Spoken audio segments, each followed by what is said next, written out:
Pour vivre par la foi, nous devons avoir un objectif clair. Hébreux 11, versets 1 à 12. Or la foi est une ferme assurance des choses qu'on espère, une démonstration de celles qu'on ne voit pas. Pour l'avoir possédée, les anciens ont obtenu un témoignage favorable. C'est par la foi que nous reconnaissons que le monde a été formé par la parole de Dieu, en sorte que ce qu'on voit n'a pas été fait de choses visibles. C'est par la foi qu'Abel offrit à Dieu un sacrifice plus excellent que celui de Caïn. C'est par elle qu'il fut déclaré juste, Dieu approuvant ses offrandes, et c'est par elle qu'il parle encore quoique mort. C'est par la foi qu'Hénoch fut enlevé pour qu'il ne vît point la mort, et qu'il ne parut plus parce que Dieu l'avait enlevé, car avant son enlèvement il avait reçu le témoignage qu'il était agréable à Dieu. Or sans la foi il est impossible de lui être agréable, car il faut que celui qui s'approche de Dieu croie que Dieu existe, et qu'il est le rémunérateur de ceux qui le cherchent. C'est par la foi que Noé, divinement averti des choses qu'on ne voyait pas encore, et saisi d'une crainte respectueuse, construisit une arche pour sauver sa famille. C'est par elle qu'il condamna le monde et devint héritier de la justice qui s'obtient par la foi. C'est par la foi qu'Abraham, lors de sa vocation, obéit et partit pour un lieu qu'il devait recevoir en héritage, et qu'il partit sans savoir où il allait. C'est par la foi qu'il vint s'établir dans la terre promise comme dans une terre étrangère, habitant sous des tentes, ainsi qu'Isaac et Jacob les co-héritiers de la même promesse. Car il attendait la cité qui a de solides fondements, celle dont Dieu est l'architecte et le constructeur.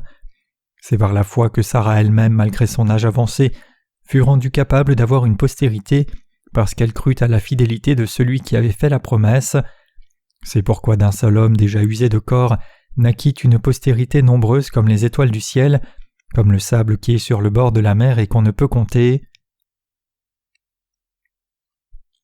Un salut chaleureux à vous tous. Nous venons de lire Hébreux 11, versets 1 à 12 pour le service de ce soir. Comme vous le savez tous, ce passage parle de la foi en Dieu. L'auteur de l'Épître aux Hébreux a défini la foi de manière succincte, comme suit. Or la foi est une ferme assurance des choses qu'on espère, une démonstration de celles qu'on ne voit pas. Hébreux 11, verset 1. Les mots « la foi est une ferme assurance des choses qu'on espère » signifient que si nous croyons que Dieu nous donnera ce que nous espérons, alors cela arrivera en effet. C'est pourquoi nos prédécesseurs de la foi ont cru en Dieu de tout cœur même s'il n'était pas visible à leurs yeux nus. Ils croyaient que Dieu a créé l'univers entier et tous ses hôtes avec sa parole. C'est pourquoi ils pouvaient mettre toute leur confiance en lui, le suivre, vivre par la foi et croire sans réserve que lui seul avait raison. C'est pourquoi Abel a offert à Dieu un sacrifice plus excellent que Caïn son frère, et par la foi Hénoch a été enlevé sans voir la mort. La Bible dit qu'Abel et Hénoch ont vécu une vie agréable à Dieu. Dans le même sens, Noé a préparé une arche par la foi, étant averti divinement des choses qui n'ont pas encore été vues, et ce faisant il s'est sauvé non seulement lui-même mais aussi toute sa maison. Noé est ainsi devenu un travailleur juste par la foi. Quand Abraham a été appelé par Dieu, il a quitté sa patrie en se confiant à Dieu seul, même s'il ne savait pas où il allait. De plus, Abraham et ses héritiers vivaient comme compagnons dans ce monde, sachant qu'ils verraient un jour le Seigneur face à face. De plus, Abraham a transmis sa foi à ses descendants, et selon cette foi, il a été embrassé dans les bras du Seigneur. Sa femme Sarah, qui était trop âgée pour donner naissance, croyait également que la parole de Dieu était fidèle, et à cause de cette foi, elle a eu la chance de porter autant de descendants que les étoiles dans le ciel. En quoi croyaient nos ancêtres de la foi ? Nos ancêtres de la foi croyaient que tout ce qu'ils espéraient se réaliserait tant qu'ils se confieraient en Dieu. Leur foi, comme la Bible le décrit, était la ferme assurance des choses espérées. Si nous voulons vivre en faisant confiance à Dieu comme nos ancêtres de la foi, nous devons avoir un but clair pour notre foi dans nos esprits. Pourquoi est-ce si nécessaire ? C'est parce que la foi est la ferme assurance des choses espérées et la preuve des choses non vues. Malheureusement, de nombreux chrétiens sont enclins à penser que la foi est quelque chose d'aveugle, comme si Dieu leur répondrait s'ils croyaient simplement en lui arbitrairement sans un but clair. En revanche, les vrais gens de foi dans la Bible ne sont pas contentés de croire aveuglément en Dieu, mais plutôt, ils avaient tous un but clair pour leur foi. Ils savaient pourquoi ils croyaient en Dieu. Par exemple, Hénoch, un homme de foi, s'est fixé comme objectif dans la vie de plaire à Dieu. Il avait un but clair pour sa vie, c'est-à-dire vivre une vie pieuse aux yeux de Dieu, et il a vécu dans ce but jusqu'à ce que Dieu l'enlève. C'est pourquoi Dieu l'a béni de ne pas voir la mort sur cette terre et l'a emmené de son vivant. Dieu a fait cela parce qu'il aime ce qui lui plaise. De plus, parce qu'Hénoch croyait que Dieu l'enlèverait aussi, cela s'est passé exactement selon sa foi. Autrement dit, Hénoch avait un but clair pour sa foi. De même, le but d'Abraham pour sa foi était également très clair. Quand Abraham a été appelé par la parole de Dieu, il vivait confortablement dans sa propre patrie, mais Dieu lui a dit « Va-t'en de ton pays, de ta patrie et de la maison de ton père dans le pays que je te montrerai. » Genèse 12, verset 1. Quand Abraham a entendu cela, il a obéi à Dieu tout de suite et a commencé à marcher vers la terre où Dieu le dirigerait aussi, et c'est devenu son but dans la vie. Il quitta donc sa patrie, tous ses souvenirs, et se rendit dans le pays que Dieu lui montrerait. Abraham ne savait pas exactement où il allait, mais il savait que Dieu lui avait préparé un royaume. C'est pourquoi il a fait du royaume de Dieu son but dans la vie, et dans ce but Abraham a vécu une vie pieuse sur cette terre qui plaisait à Dieu. Il n'y aurait pas de fin si je devais témoigner de la vie menée par tous nos ancêtres de la foi en cette heure, mais permettez-moi de vous donner un exemple de plus mentionné dans la lecture des Écritures d'aujourd'hui. Sarah, la femme d'Abraham, avait été stérile toute sa vie, avant même que Dieu n'apparaisse devant Abraham et lui dise qu'il lui donnerait autant de descendants que les étoiles dans le ciel. Non seulement Abraham était vieux, mais aussi sans enfant à cette époque, et sa femme Sarah était aussi trop vieille pour concevoir un bébé. Il était biologiquement impossible pour Sarah de porter un enfant. Elle n'avait plus aucun espoir de porter son propre bébé. Elle avait renoncé à procréer, non pas parce qu'elle le voulait, mais parce que son corps était trop vieux. Cependant, lorsque Dieu est apparu devant Abraham et lui a promis qu'il lui donnerait un fils, Sarah a cru dans cette parole. Le chapitre 18 de la Genèse nous raconte ce qui s'est passé lorsque Sarah a entendu cette promesse pour la première fois. Dieu a envoyé ses anges à Abraham, et pendant que les anges parlaient avec lui, Sarah a entendu l'un des anges dire à Abraham qu'elle aurait un fils aux alentours de cette période l'année prochaine. En entendant cela, Sarah a ri d'elle-même car cela semblait si tiré par les cheveux. D'une part dans sa chair, Sarah a dû penser que ce que l'ange disait était assez absurde, mais d'autre part, elle devait également être très heureuse d'entendre cela. En tout cas, Sarah a ri d'elle-même lorsqu'elle a appris qu'elle aurait un fils. L'ange lui a alors demandé pourquoi elle riait. Sarah a d'abord nié avoir ri, mais l'ange lui a dit qu'elle avait ri et à cause de cela, son fils devrait être nommé Isaac. Finalement, tout comme Dieu l'avait promis, à peu près à la même époque l'année suivante, Sarah a effectivement donné naissance à un fils. Abraham avait maintenant un héritier, un fils d'obéissance né de sa femme Sarah. Même si Sarah pensait qu'elle était trop vieille pour avoir un enfant, Dieu lui a dit qu'elle le pouvait, et dans cette promesse de Dieu, Sarah a trouvé la force de concevoir et a donné naissance à un fils. D'où tirait-elle cette force? Elle l'a puisée dans sa foi, dans le fait qu'elle croyait dans la fidélité de Dieu lui promettant un fils. La Bible nous dit que la vraie foi consiste à faire confiance à Dieu et sa parole. Sarah a donné naissance à Isaac à temps parce qu'elle croyait que tout ce que Dieu lui dirait se ferait sans faute. Lorsque Dieu a dit à Abraham d'emmener son fils Isaac au mont Morija et de le sacrifier en holocauste, Abraham a obéi. Abraham avait tellement confiance en Dieu que même s'il tuait Isaac, il était sûr que Dieu tiendrait sa promesse de lui donner autant de descendants que les étoiles dans le ciel. Parce qu'Abraham croyait tellement en Dieu et dans sa parole, il n'a pas hésité à sacrifier Isaac en holocauste. Et juste au moment où Abraham était sur le point de tuer Isaac, Dieu lui dit « Abraham, Abraham, ne pose pas la main sur Isaac, car maintenant je sais que tu m'aimes plus que ton propre fils. J'ai préparé un bélier à offrir à la place de ton fils. » Abraham, un homme de foi, a élevé d'innombrables descendants de foi sur cette terre qui ont cru en Dieu tout comme lui dans la lignée de sa foi. Voilà pourquoi vous et moi sommes ici. Alors que nous continuons notre vie de foi, nous devons tous avoir un objectif clair pour notre foi. Il doit y avoir un but pour lequel nous croyons en Dieu. Nous devons nous demander dans quel but nous avons vécu jusqu'à présent. Vous et moi devons aspirer à vivre en ayant la vraie foi devant Dieu, et nous devons mener nos vies dans ce but divin. Si notre objectif est bon et pieux aux yeux de Dieu, alors il atteindra certainement ce but pour nous. Si nous prions pour ce bon objectif et aspirons à cela, alors Dieu nous répondra avec certitude. C'est pourquoi il est si important pour nous tous de réaliser qu'un objectif clair pour nos vies de foi est absolument indispensable. D'Abraham à Hénoch et Noé, toutes les personnes qui ont vécu en se confiant en Dieu ont suivi un objectif clair. Le but de leur foi était tout pieux aux yeux de Dieu. Si leur objectif n'était pas divin autrement, alors Dieu n'aurait pas marché avec eux, et il n'aurait pas pourvu à leurs besoins ni les aurait aidés non plus. Dieu sait tout sur nos cœurs et nos esprits. Par conséquent, nous, les croyants dans l'évangile de l'eau et de l'esprit, devons établir un objectif divin et nous diriger vers cet objectif avec clarté. Bien sûr, parce que nous sommes faibles, il y a des moments où nous nous égarons, ou lorsque nous tombons en essayant d'atteindre notre objectif divin, mais Dieu sait tout de nous. Donc si nous voulons vraiment vivre notre foi devant Dieu, nous devons non seulement recevoir la rémission des péchés en croyant dans l'évangile de l'eau et l'esprit, mais nous devons également établir un objectif clair qui est pieux à ses yeux, et nous devons prier Dieu pour l'accomplissement de ce dessein divin qui lui plaira. Nous devons demander à Dieu son aide afin que nos objectifs divins soient accomplis, et nous devons avoir confiance en Dieu seul.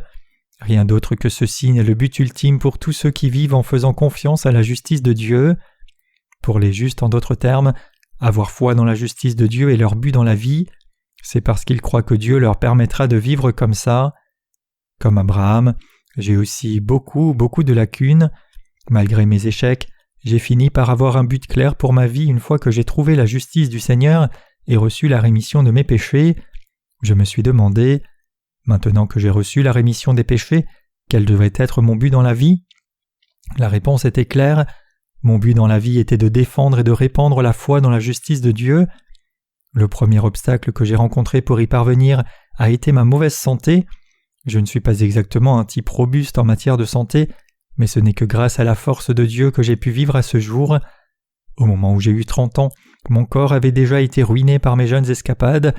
Jeune et agité, j'avais négligé ma santé faisant beaucoup de choses risquées qui étaient dures pour mon corps et je les poussais à ses limites physiques.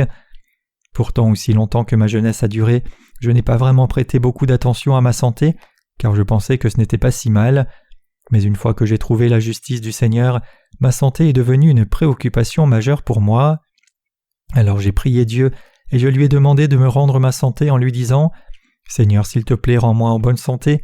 Je suis devenu si fragile ces jours-ci que j'ai peur de mourir avant d'avoir terminé ton travail. Bien que je ne craigne pas la mort, je crains pour ton travail. Qu'arriverait-il à ton travail si je devais rester si fragile comme ça, incapable de faire quoi que ce soit pour toi? S'il te plaît, donne-moi une bonne santé afin que je puisse accomplir ton travail. » Ainsi, à partir de ce moment, me maintenir en bonne santé est devenu l'un de mes objectifs, non pas pour moi mais pour le Seigneur, pour servir l'évangile de l'eau et l'esprit. Une fois que j'ai fixé ce but, j'ai prié constamment avec ce but en tête. Dieu m'a alors aidé et m'a béni sous diverses formes et manières, par le biais des médecins, des plantes, de l'alimentation, etc. C'est la seule raison pour laquelle ma santé n'est pas si mauvaise qu'auparavant. C'est Dieu qui m'a rendu en bonne santé selon son calendrier.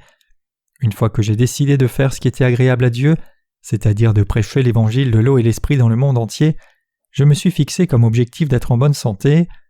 En conséquence, je pouvais maintenir ma santé dans une certaine mesure, au moins être assez en bonne santé pour continuer d'accomplir l'œuvre de Dieu. Tout cela grâce à Dieu, car c'est Dieu qui a rétabli ma santé et m'a donné la force de continuer. Aujourd'hui encore, je n'ai absolument aucun doute que c'est Dieu qui me bénit. Maintenant que vous m'avez entendu dire que me garder en bonne santé est ma priorité absolue, vous vous demandez peut-être de quel genre de but égoïste il s'agit. Ce n'est pas pour moi mais pour le Seigneur. Après tout, je ne peux servir le Seigneur que si je suis en bonne santé, et c'est pourquoi j'ai fait de ma santé une de mes priorités dans mes prières. Si j'étais un homme en bonne santé sans aucun problème de santé, quelque chose d'autre serait devenu mon objectif. Vous devez également fixer un objectif pour votre vie qui vous aiderait à prêcher la justice de Dieu. Quel genre de but pensez-vous que vous devriez avoir devant Dieu? Chacun de nous doit se fixer un objectif clair pour faire l'œuvre de Dieu. En tant que groupe, le collectif de l'Église de Dieu diffuse l'Évangile dans le monde entier, tandis qu'individuellement, chacun de nous doit se fixer un objectif personnel qui nous rapprocherait de cette fin. Une fois que nous faisons cela, nous pouvons prier Dieu par la foi et vivre pour sa gloire. Puisque nous ne demandons à Dieu rien de méchant, nous savons qu'il nous aidera sans faute et répondra à nos prières à coup sûr. Lorsque nous aurons ce genre de foi inébranlable, nous verrons l'accomplissement de la parole de Dieu dans nos vies qui dit « La foi est la ferme assurance des choses qu'on espère, une démonstration de celles qu'on ne voit pas. » Dieu s'assurera que nos rêves deviennent réalité. C'est à cela que sert un but divin de la foi. Si vous êtes en mauvaise santé, vous devez faire de la restauration de votre santé votre priorité. Nous servons l'évangile de l'eau et l'esprit sans relâche depuis très longtemps, et beaucoup d'entre nous ont vu une certaine détérioration de notre santé. Comment vous sentez-vous face à une maladie physique ? Ne t'inquiètes-tu pas ? Non seulement nous sommes incapables de servir le Seigneur lorsque notre santé est mauvaise, mais nous avons également beaucoup d'incertitudes quant à notre avenir. Il est donc naturel que vous vous inquiétiez. C'est précisément pourquoi il est également important pour nous de prendre bien soin de nous pour rester en bonne santé. Si nous sommes en mauvaise santé, retrouver une bonne santé devient l'un des objectifs en ayant la foi selon la bonne direction de Dieu, et nous devons avoir confiance que Dieu restaurera effectivement notre santé. Nous devons tous avoir foi dans la justice de Dieu, et par cette foi nous devons fixer un but divin pour nos vies et prier Dieu à cet effet. Tous les gens de foi ont été instruits par leurs aînés dans la foi. Bien que Moïse ait grandi en Égypte en tant que fils adoptif d'une princesse égyptienne, il a été élevé par sa mère biologique et a appris par elle à avoir foi en Dieu. Depuis qu'il était un tout petit bébé allaité par sa mère et tout au long de son enfance, Moïse a appris à avoir foi dans le Dieu de sa mère et l'entendait constamment lui dire « Tu es hébreu, tu fais partie du peuple de Dieu, Dieu t'élèvera et t'utilisera comme son instrument. Le peuple d'Israël a été réduit en esclavage en Égypte pendant 430 ans, mais à travers toi Dieu délivrera cette nation d'Égypte. Telle est la volonté de Dieu, j'y crois. Sois donc fort, grandis en bonne santé et sain, étudie dur et apprends tout ce que tu peux. Un jour tout cela te servira bien. » Comme cela, même si Moïse était le fils adoptif de la fille de Pharaon, il avait toujours sa mère biologique comme nourrice et elle lui a tout appris sur la foi. Bien sûr, quand Moïse a grandi, sa mère biologique ne pouvait plus être autour de lui, mais jusque-là il avait été formé à la foi alors qu'il grandissait dans le palais de Pharaon en tant que fils adoptif d'une princesse égyptienne. Plus tard, lorsque Moïse est devenu un jeune homme, il a vu un Hébreu battu par un Égyptien et consommé de rage, et en voyant cela, il frappa l'Égyptien et le tua. Moïse a enterré l'Égyptien mort dans le sable pour cacher ce meurtre, mais quelqu'un a tout vu et des rumeurs ont commencé à se répandre sur la façon dont Moïse avait pris le parti d'un Hébreu, battu un Égyptien à mort et caché le cadavre dans le sable. Finalement, la nouvelle est arrivée aux oreilles de Pharaon. Déjà, il y avait eu toutes sortes de rumeurs sur Moïse et sa loyauté car on savait qu'il était hébreu, mais personne n'avait osé en parler ouvertement parce que Moïse était le fils adoptif de la fille de Pharaon. Cependant, maintenant que Moïse s'était rangé du côté de ce compatriote hébreu et avait tué un Égyptien, sa loyauté était ouvertement remise en question. Pharaon a trouvé le comportement de Moïse inacceptable et a décidé de le mettre à mort et en conséquence, Moïse s'est enfui au pays de Myriam. Pourquoi Moïse a-t-il pris un tel risque pour se ranger du côté de ses frères ? Pourquoi a-t-il abandonné sa vie de palais privilégié pour une vie dure et difficile dans un pays étranger lointain ? C'est parce qu'il savait non seulement dans son cœur qu'il appartenait au peuple de Dieu, mais qu'il avait aussi un but clair pour sa vie, qui était d'aider son prochain. C'est pourquoi, même en exil, Moïse a pu continuer à obéir à la volonté de Dieu. C'est parce qu'il croyait en Dieu et avait un but clair pour sa foi qu'il pouvait renoncer à tous les privilèges dont il aurait hérité en tant que prince d'Égypte. Sachant qu'il appartenait au peuple de Dieu, Moïse s'était fixé comme objectif dans la vie de servir le royaume de Dieu, et c'est pourquoi il pouvait supporter et surmonter toutes les épreuves et les tribulations qui l'avaient suivi.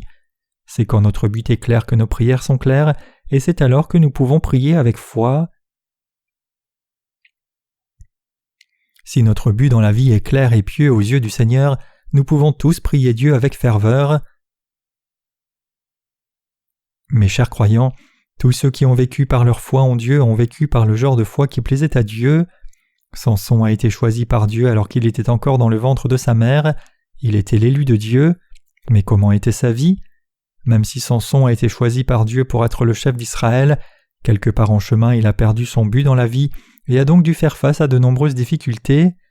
Malgré le fait que Samson était le chef élu de Dieu pour le peuple d'Israël, il a succombé à ses faiblesses personnelles et n'a pas rempli son devoir, et le résultat de cet échec a été une souffrance indescriptible, non seulement pour Samson mais aussi pour l'ensemble du peuple d'Israël. Samson lui-même a été capturé par les Philistins et ses 2 yeux ont été arrachés, tandis que les Israélites ont subi l'oppression sous le joug des Philistins. Malgré cela, Samson s'est retourné au dernier moment et a prié Dieu tout en se tenant dans un temple philistin. « Seigneur, rends-moi mes forces, permettez-moi de délivrer le peuple d'Israël des Philistins. » Avec cette prière, Samson a tiré les 2 piliers du temple et tout le temple s'est effondré. Les Écritures rapportent que Samson a tué beaucoup plus de Philistins à cette époque en mourant que de son vivant. À la suite de cela, le peuple d'Israël a été libéré de l'oppression des Philistins. Ainsi, Dieu entend nos prières lorsque notre objectif est clair, et lorsque nous fixons notre but, nous devons le fixer au plaisir de Dieu en conformité avec sa volonté, plutôt que nos propres souhaits personnels. Lorsque nous prions Dieu pour sa gloire comme ceci, Dieu répondra sûrement à nos prières. La plupart d'entre vous ici connaissent probablement frère Seong-jin de l'église de Chunju. Il est l'époux de sœur Mi-ae. Frère Seong-jin, après avoir mené une vie de foi, est tombé dans la tentation du monde il y a un moment et a fini par quitter l'église. Après avoir quitté l'église, il a acheté un camion et a dirigé une entreprise de livraison, mais il a eu un grave accident et a perdu des dizaines de milliers de dollars en conséquence. Sa situation financière est devenue si mauvaise que les huissiers ont commencé à appeler sa maison jour après jour. Sa mère a finalement vendu une partie de ses biens immobiliers pour rembourser ses créanciers. Même après cela, Seong-jin s'est tourné vers sa mère chaque fois qu'il avait besoin d'argent. Sa mère était si navrée et inquiète qu'elle pleurait tout le temps et ne pouvait ni dormir ni manger. Pourtant, même si elle était submergée par le chagrin, elle avait toujours un but pour sa foi devant Dieu. Elle aspirait à ce que son fils retourne à l'église, mène une vie de foi une fois de plus et serve le Seigneur. Ainsi, avec ce but à l'esprit, elle a prié longuement et durement.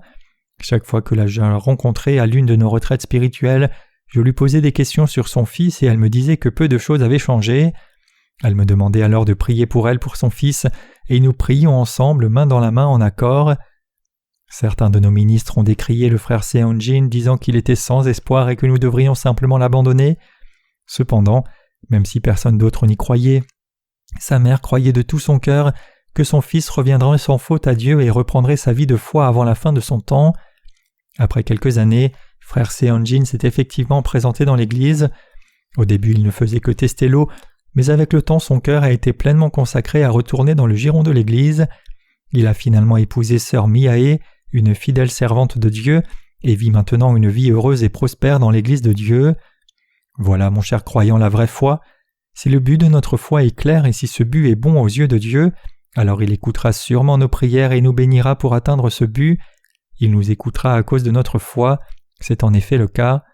Le même principe s'applique également à l'Église de Dieu. C'est parce que l'Église de Dieu a un objectif clair qu'il nous permet de réaliser cet objectif.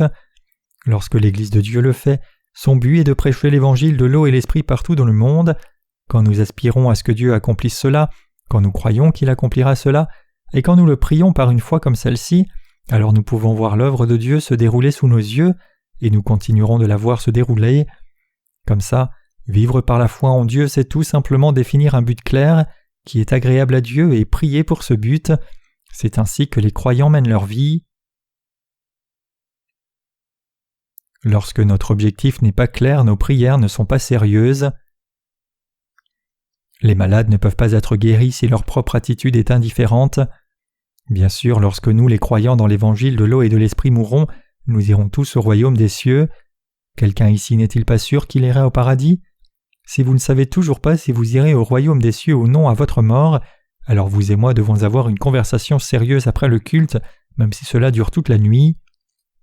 Comme mentionné, nous tous qui croyons dans l'évangile de l'eau et de l'esprit irons tôt ou tard dans le royaume de Dieu.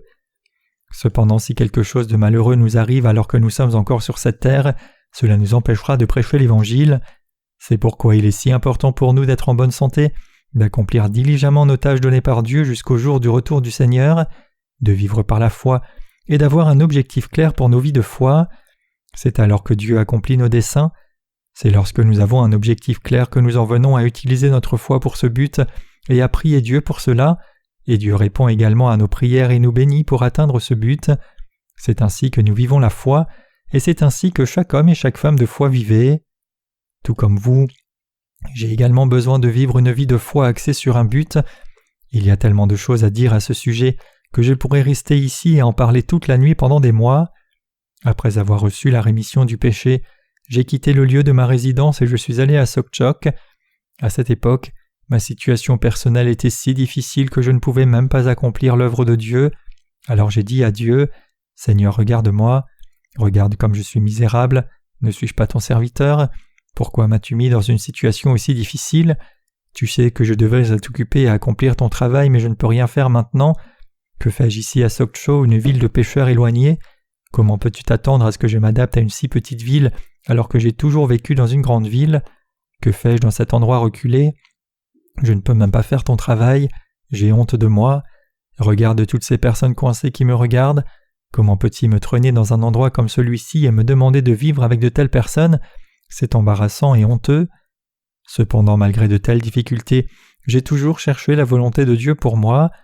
À cette époque, je luttais contre des circonstances très difficiles et souffrais à la fois dans le corps et dans l'esprit. Ayant exercé un ministère dans une grande église jusque-là, me retrouver à Sokcho me donnait l'impression d'avoir été complètement abandonné. Je ne pouvais pas comprendre cela tout seul, alors j'ai cherché la volonté de Dieu pour moi. Je me suis dit, j'ai fait l'œuvre de Dieu fidèlement jusqu'à présent, alors Dieu doit avoir une raison de me mettre dans ce genre de situation. Quand j'ai cherché le but pour lequel Dieu m'avait envoyé à Sokcho, j'ai finalement réalisé qu'il n'y avait personne qui prêchait l'évangile de l'eau et de l'esprit. Alors qu'il y avait beaucoup de gens qui prêchaient sur la croix, il n'y avait même pas une seule personne qui prêchait l'évangile de l'eau et de l'esprit. Alors j'ai dit à Dieu, « Seigneur, est-ce pour cela que tu m'as envoyé ici, pour prêcher l'évangile de l'eau et de l'esprit aux gens d'ici? Si telle est ta volonté, j'obéirai. Je vais prêcher l'évangile de l'eau et l'esprit à ces gens comme tu le souhaites. » Comme ça, je me suis décidé devant Dieu. J'ai ensuite prié Dieu. « Seigneur, je prêcherai l'évangile de l'eau et l'esprit à toutes ces personnes comme tu le veux. Aide-moi, Seigneur, afin que je puisse réaliser ton désir. » Mes chers croyants, c'est lorsque notre but est clair que Dieu accomplit ce but pour nous. Une fois que je me suis fixé comme objectif de prêcher l'Évangile, Dieu m'a donné tout ce dont j'avais besoin pour atteindre cet objectif. Quand j'avais besoin de ressources financières pour prêcher l'Évangile, j'ai prié Dieu et il m'a donné ces ressources. Lorsque j'ai eu besoin de compagnons de travail pour la croissance de l'Église de Dieu, je l'ai prié et il m'a envoyé des travailleurs. Quand j'avais besoin d'encore plus d'ouvriers pour prêcher l'Évangile au monde, j'ai prié Dieu et il m'a donné encore plus d'ouvriers. Comme ça, une fois que j'ai fixé un objectif clair pour ma vie de foi, quoique j'ai prié à Dieu, Dieu m'a tout donné. Voilà à quel point notre Dieu est fidèle. Dieu entend et répond à tout ce que nous les justes prions pour atteindre notre objectif. Il est le vrai Dieu que j'ai trouvé qui était perdu. C'est le même Dieu trouvé par tous les serviteurs de la Bible. Même maintenant, je prie constamment Dieu avec un objectif clair. Si nous avons besoin de ressources financières, je prie Dieu de nous donner tout l'argent dont nous avons besoin pour répandre l'Évangile. Alors que ce monde devient de plus en plus difficile, nous avons besoin de plus de ressources financières. Nous pouvons prêcher l'Évangile avec énergie lorsque nous sommes nous-mêmes prospères et en sécurité financière. L'Évangile de l'eau et l'esprit serait-il prêché avec succès si nous devions simplement compter sur notre dur labeur? Essayez d'aller de maison en maison en frappant aux portes et voyez si l'Évangile serait prêché de cette façon. Ce ne sera pas le cas. Il est beaucoup mieux pour nous de prêcher l'Évangile de l'eau et l'esprit à travers notre ministère de la littérature et de rendre nos livres d'Évangile librement accessibles à tous dans le monde entier. Nos livres étant gratuits pour tous, ceux qui le souhaitent peuvent les lire. Ce qui se passe ensuite dépend entièrement de cette personne. Si l'on est convaincu de la véracité de l'Évangile de l'eau et l'esprit, cette personne croira dans l'Évangile. Si l'on n'est pas convaincu autrement, alors cette personne refusera de croire. Pour notre part, nous avons fait notre devoir devant Dieu. Ce qui vient après cela, comme indiqué, est la responsabilité de chaque personne qui entend l'Évangile de notre part. Si les gens croient, ils atteindront le salut et recevront les bénédictions de Dieu. S'ils ne croient pas, alors ils se jettent des malédictions. La volonté de Dieu s'accomplira alors sur toute la terre. Nous savons par nos propres expériences que lorsque nous travaillons ainsi avec un objectif clair pour notre ministère, Dieu nous aide sans faute. Alors fixons tous un objectif aussi clair pour notre vie de foi. Si vous êtes fragile ou malade, faites de cela votre objectif d'être en bonne santé. Dieu sera alors avec vous et ouvrira la voie à votre rétablissement. Lorsque nous nous fixons un objectif pour Dieu et que nous vivons avec un objectif clair qui lui plaît, Dieu sera sûrement avec nous à chaque étape du chemin, marchera avec nous toujours et nous bénira tous. Je le crois de tout mon cœur. Je vous demande de croire aussi comme ça. Fixez un objectif clair pour votre vie de foi, priez Dieu de vous aider à l'atteindre et ayez confiance de tout votre cœur que Dieu vous répondra. Vous verrez alors toutes vos prières auxquelles Dieu répondra.